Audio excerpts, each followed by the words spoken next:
They still talk about that summer in Sagebrush Crossing, how one man's reckless bid at the courthouse turned the whole territory upside down. Some say I was a fool, others a hero. But truth is, there's days I ain't sure myself. All I know is, everything changed the day I bought a family with my last dollar, right there in the dust and heat, with half the town watching. I remember the courthouse yard in July 1882, hot enough to scorch your boots, even if your soul was colder than a banker's handshake. My boots were worn, my pockets light, and my heart, well, it had gone quiet ever since Clara passed. You ever lose the only thing that made you whole? Feels like your insides are rattling around in an empty room. The bank's letter was still stuffed in my vest, telling me I was about to lose the ranch my father built. Couldn't eat, couldn't sleep. Just kept showing up, out of habit more than hope. That day the air tasted like dust and loss. Folks gathered like buzzards around bad news. I watched neighbors see their dreams hauled off piece by piece. Cattle, wagons, even the family Bible. Then, just when I thought I'd seen every humiliation life could offer, the auctioneer hollered for everyone to listen up. "We got one more lot," he called, the Carter widow and her 5 kids, selling as a unit. $50 starts the bidding. It hit me like a fist. I'd heard of men being worked to the bone for debts, but never a mother and her children sold off like fence posts. I'd seen the Carters around town. Ruth Carter, straight-backed, proud, even with her dress faded and patched. Her oldest girl, Elsie, eyes sharp as a hawk's. 2 scrawny twin boys clinging to each other. A little curly-headed girl peeking out from behind her mother's skirts, and a baby squirming in Ruth's arms. Their faces weren't begging, but I could see the fight in them. Reminded me of how Clara used to look at me when she was mad. The bidding started with Jake Sutter, a man whose name curdles milk. Then Old Barrow from the North Ranch, his voice like gravel.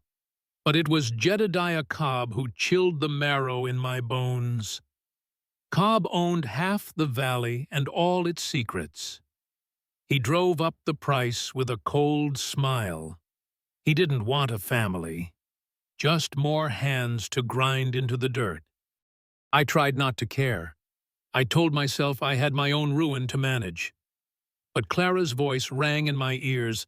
"If you ain't good to others, what are you even for?" My hand shot up before my mind caught up. 100, I called, voice cracking. Folks turned. You could have heard a pin drop on a coffin. My heart beat so loud I thought it might bust out my chest. Cobb didn't blink. He just kept raising me, slow as a snake. I ran out of money, but something strange happened then. Doc Graham tossed me a wad of bills. Old Widow Purcell pressed a silver dollar in my palm. Pete from the livery counted out a 10.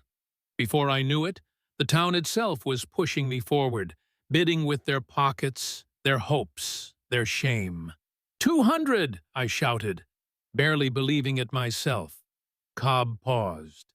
He glared so hard you could feel it burn, but in the end, he backed down, and the auctioneer's gavel slammed down like a thunderclap.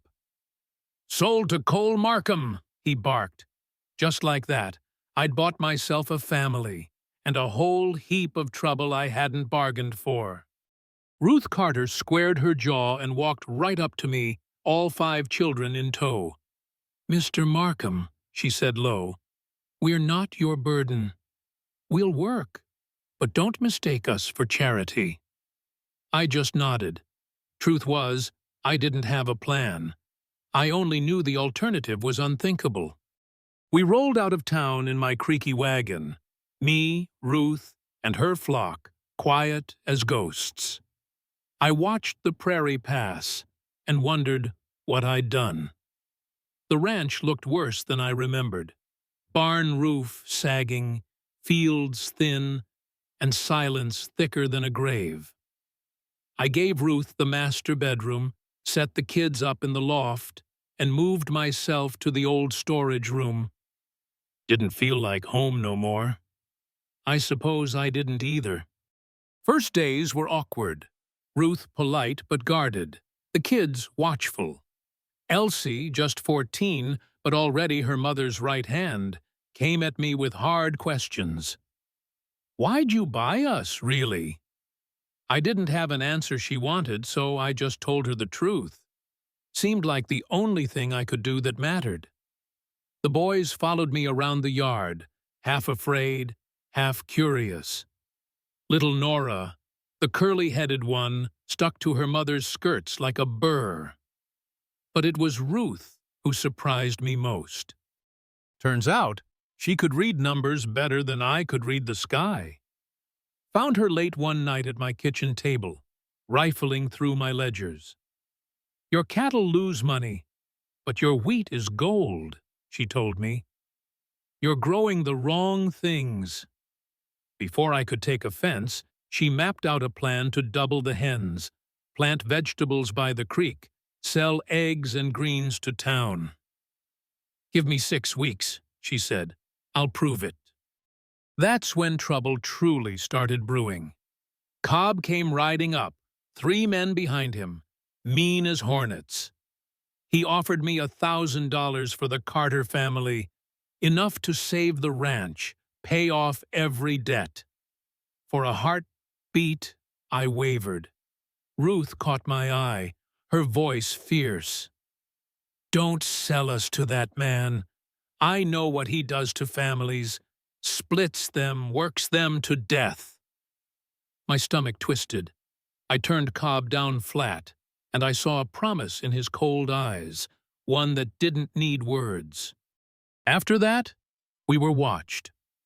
Nights, I heard voices near the barn. Once Elsie caught a glimpse of men by the fence, whispering. Then, just past midnight, fire tore through my old barn. We fought it side by side, Ruth hauling buckets, the twins running to the creek, even little Nora carrying water in a tin cup, stubborn as can be. By dawn, all that was left was a skeleton of charred timbers, my tools lost, winter feed ruined. Doc Graham and a few neighbors rode out, shaking their heads at the kerosene stink. Pete found Cobb's initials burned into a beam. When the sheriff came, he just shrugged. "No proof, Cole. Cobb's got friends in high places. Watch your back." Ruth didn't flinch. That evening, she showed me a bundle of letters. Her late husband had collected dirt on Cobb for years. Land fraud, stolen cattle, threats. "This is how we fight," she whispered. "We make the bank listen, make the sheriff listen. And if Cobb comes for us, we don't stand alone." We scraped through the next weeks, planting every patch of ground, selling eggs in town. Ruth drafted up ledgers and business plans, finer than anything I ever managed. When the banker called me in, he looked at Ruth sideways, as if she was a coyote loose in the parlor. He hinted at scandal, shamed me for taking in a widow and her children. Ruth, cool as you please, dropped a letter on his desk. Evidence of illegal deals, names and dates. The banker went pale as lie. 6 months extension, but if there's any trouble, you're out, he warned. I just nodded, feeling the noose loosen an inch. Barn raising day, neighbors arrived, hammering, laughing, eating Ruth's bread and beans. For a moment, I believed we might pull through. Then dust rose on the horizon. Cobb and his men, double what he'd brought before. They came in hard, guns loose in holsters, faces ugly with threat. "You don't belong here, Markham," Cobb sneered. "This land, this family, everything here, you're trespassing." Ruth stepped forward, baby on her hip, voice steady. I was never bought, Mr. Cobb. I was rescued. Try and take us, and you'll answer to all of us. For a long, hot moment, no one breathed. Cobb glared at the neighbors, testing their mettle. Then he spat in the dirt. This ain't over. But we knew what he meant. He'd be back, and next time he wouldn't ask. That night, I barely slept. When gunfire split the darkness, I was already at the window, rifle in hand. Shots shattered glass. Bullets whined through the shutters. Ruth crawled across the floor, shotgun ready. Kids huddled in the back room. They want us to run, she whispered. They want us to give up. A voice outside, Buck Wheeler, Cobb's right hand, shouted, Send out the Carters, Markham, or we burn you out. I gritted my teeth, heart racing. You want them? I called back. Come get us. Flames lit the night. The new barn catching fire again. I nearly broke, watching all our hope burn. But then, just as the world seemed to tip into hell, hoofbeats thundered from town.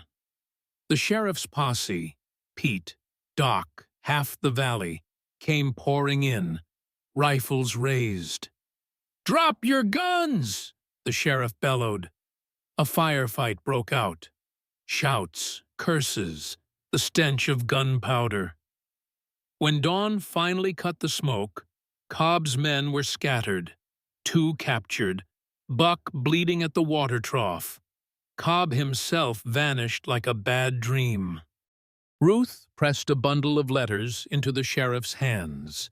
Here's everything you need to hang him, she said. The sheriff's eyes widened as he leafed through the proof. Years of theft, threats, land grabbed by force. This'll bring Cobb down, he muttered, voice thick. As the sun rose over the battered ranch, I stood among neighbors and new family, battered but unbroken. I'd risked everything, gained more than I ever deserved. But out here, justice don't come easy. It comes hard, and only when you fight for it with everything you are. So if you ever pass through Sagebrush Crossing, remember, sometimes the wildest tales are true, and sometimes a man's real fortune is the fight he's willing to make for someone else. Ain't no law west of Sagebrush, just the line a man draws in the dust.